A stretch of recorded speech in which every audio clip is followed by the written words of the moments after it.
Konnichiwa les amis, aujourd'hui 239e jour de l'aventure réveil à Tokyo. Alors comme je vous l'ai dit hier, aujourd'hui on commence la visite par le Tsukiji Fish Market.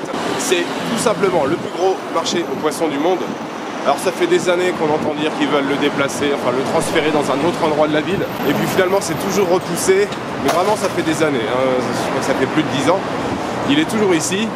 Je pense qu'il y a encore pour un petit moment. C'est vraiment intéressant comme marché, c'est sympa. Et puis il y a surtout plein de restaurants à côté de sushi. Vous pouvez prendre un petit déjeuner de sushi après la visite. Et puis il y a vraiment énormément de crustacés, de poissons. Tout ce qu'il y a dans l'océan, vous pouvez le trouver ici sur le marché du Tsukiji. Et après, bon, on s'est fait un programme assez chargé aujourd'hui.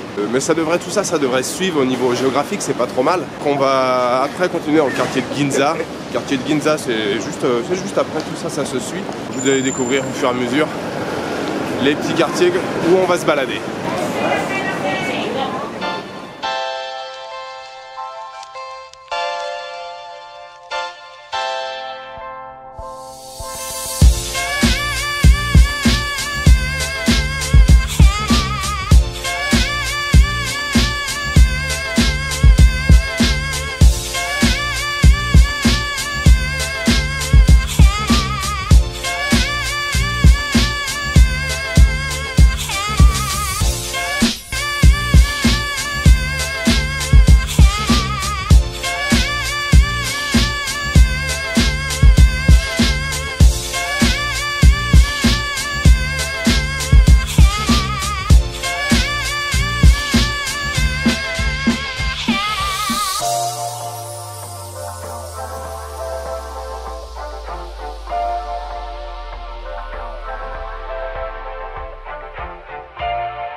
Alors les amis, on vient de terminer notre petit tour du marché de Tsukiji Fish Market, bon, toujours aussi sympathique. Pour information, il n'y a plus le droit de prendre de photos, alors même s'il y a beaucoup de gens qui continuent d'en prendre, il y a des agents qui sont là pour voilà, dire ah, pas de photos, pas de photos.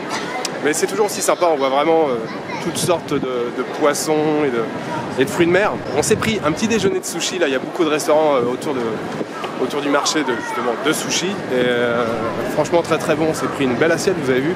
Je sais plus, il y avait 18 ou 19 sushis au total. On a payé 1300 yens je crois chacun. Vraiment très très bon. Et voilà, on a marché un petit peu, on est arrivé dans le quartier de Ginza. C'est le quartier, on va dire, friqué un peu de Tokyo avec toutes les grandes enseignes, Dior. Alors il y a aussi Omotesando où on était il y a 2 jours. Mais ici, ouais, c'est une grande avenue. Là, on est dans la grande avenue, en plus qui est fermée à la circulation le week-end. Donc voilà, on retrouve toutes les grandes enseignes. Mais c'est un quartier qui est sympa. Et puis aussi by night, c'est tout illuminé. Mais c'est vrai que là, le week-end, quand c'est fermé à la circulation, on peut profiter de l'avenue. Et ça, c'est plutôt cool. Donc petite balade de Tsukiji, hein. Il n'y a pas besoin de marcher beaucoup, c'est pas très très loin.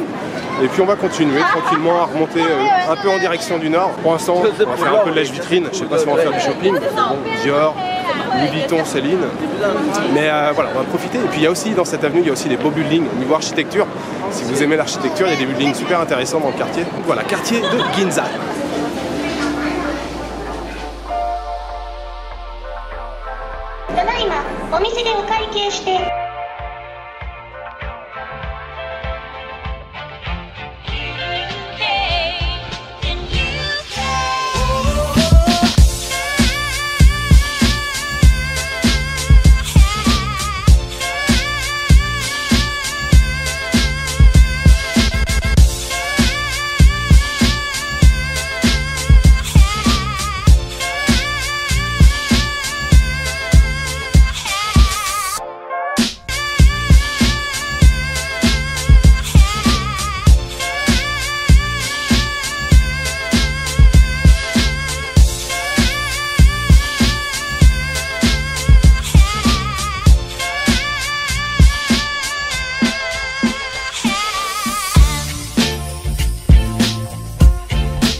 Alors, on se retrouve dans un nouveau quartier. On vient d'arriver dans le quartier d'Akihabara. On a passé un bon petit moment dans le quartier de Ginza, là, à regarder les vitrines, les buildings, l'architecture. Et puis on a continué un petit peu du côté du quartier de Yurakucho, mais qui touche à Ginza, qui est dans la continuité. Là on a fait un petit peu de shopping, on a été dans quelques magasins, il y a deux enseignes que j'aime beaucoup ici qui s'appellent Muji et Loft. C'est voilà, décoration intérieure, papeterie, enfin il y a tout un tas de trucs à l'intérieur. C'est des super magasins, on a passé un petit moment dedans. Ensuite on s'est arrêté dans une pâtisserie chez Sadaharu Aoki. C'est un pâtissier japonais mais qui a passé beaucoup de temps à Paris, qui a appris le métier à Paris, qui maintenant a des pâtisseries ici. Je crois qu'il a d'abord ouvert à Paris. Il fait des trucs assez sympas, enfin voilà, je suis un peu gourmand donc j'aime beaucoup. Après c'est un peu cher, hein. Les pâtisseries c'est dans les 6, 7, 8 euros. Mais voilà, c'est quand même plutôt sympa, on s'est régalé, on a mangé sur place, super service et tout. Ça donne en plus sur le laboratoire là où ils font les pâtisseries, c'était vraiment très cool. Voilà, on a continué de marcher un petit peu, on est passé du côté de la station de métro de Tokyo, la station ferroviaire et aussi métro, station principale avec le vieux bâtiment, je crois que c'est l'un des plus vieux bâtiments de la ville de Tokyo, tout en briques. Et on a pris la Yamanote Line et on vient d'arriver dans le quartier d'Akihabara. Le quartier d'Akihabara, c'est le quartier, alors que voilà, certains appellent otaku, c'est le quartier des animes, des mangas, voilà, de tous les gens qui sont passionnés de figurines, mangas. Moi, c'est pas spécialement mon cas, mais j'aime bien me balader quand même, ne serait-ce que pour le mouvement, l'animation, les lumières le soir, c'est quand même assez sympa de se balader ici. Et quand on aime faire de la photo ou de la vidéo, c'est un super quartier, il y a toujours du monde, il y a de la lumière partout. Il y a quelques artistes dans la rue, il y a des cosplayers un petit peu. Enfin voilà, c'est un quartier très animé, Akihabara. Donc voilà, on va faire un petit tour maintenant ici, tranquillement. Et puis on va poursuivre notre chemin. Pour l'instant, on a un timing vraiment par rapport à notre programme. Là, on est super. On est vraiment pas mal du tout.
les amis, je vous retrouve à l'appartement, c'est déjà la nuit ici, il est 2h30 du mat. En fait on est rentré évidemment plus tôt, on est rentré à 11h30. Je viens de ressortir passage au Family Mart pour le dernier petit café de la journée. J'ai quasiment fait tout le montage, il me reste évidemment la vidéo que vous êtes en train de voir maintenant à mettre dedans. On a vraiment passé une journée super, je sais pas ce que vous avez pensé du vlog, mais franchement on a fait un programme qui était vraiment cool aujourd'hui, on a fait beaucoup de choses. La dernière fois que je vous ai parlé c'était à Akihabara, donc visite du quartier, et puis on a été voir le sanctuaire Kanda, vraiment je vous le conseille, j'y vais à chaque fois, j'adore cet endroit, c'est super paisible, c'est tout près, c'est à quoi, même pas 10 minutes de marche vraiment de l'avenue principale d'Akihabara. C'est un sanctuaire Shinto, évidemment avec des jolies plaques Emma à l'intérieur, vous savez des plaques en bois où on écrit ses vœux, ses souhaits. Elles sont souvent aussi dessinées avec des personnages de manga ou d'anime, vraiment très très chouette, c'est hyper paisible comme endroit. Ensuite on est passé dans le quartier de Jimbocho, malheureusement tout était déjà fermé, c'est le quartier des bouquinistes ici à Tokyo. Il y a plein de petites boutiques avec des vieux magazines vintage, des affiches de cinéma super kitsch, super vintage, et puis des vieux manuscrits en japonais. Enfin, il y a tout un choix de livres et d'affiches et de posters, c'est vraiment cool. Sauf que là c'était fermé, donc on a été dans un petit bar pas très loin que je connais, on s'est pris une petite bière japonaise, c'était super. Et puis finalement on a terminé à Shinjuku, donc là les lumières, les bars, les cafés, le shopping, on a passé un bon petit moment. On est passé dans le quartier de Golden Gate, je sais pas si on dit Golden Gate ou Golden Gate. Ce sont les petites ruelles, il y a une petite séquence là où il y a plusieurs images comme ça, où il y a des petites ruelles avec des enseignes. C'est plein de petits bars dans les ruelles, mais des tout petits bars où vous pouvez tenir à 4 ou 5 pas plus. C'est un quartier assez typique et vraiment très très sympa à faire. C'est dans le quartier de Shinjuku, c'est au bout de la Grande Avenue, enfin un peu difficile pour vous expliquer, mais c'est de plus en plus touristique, il y a de plus en plus de gens qui y passent. Golden Gate, je vous le conseille aussi, c'est vraiment un super endroit. On a mangé ce soir dans une chaîne de fast-food un peu cheap, ça s'appelle Sukiya, mais franchement c'était pas mauvais. Assiette bol de riz avec anguille, bol de riz avec des lamelles de bœuf, enfin bon c'était pareil, on s'est régalé pour pas très cher, ça nous a coûté 2000 yens je crois au total pour tout ce qu'on a eu, vous avez vu les images. Donc voilà, je termine le montage du vlog, j'essaie de vous charger ça le plus rapidement possible en espérant qu'internet fonctionne, sinon je vais devoir me balader encore avec mon PC dans la rue pour trouver du réseau. Voilà, je vous expliquerai le programme de demain matin. Je vous souhaite une bonne soirée, une bonne nuit ou une bonne après-midi, je vous donne rendez-vous demain pour une nouvelle journée à Tokyo. Ciao, good night.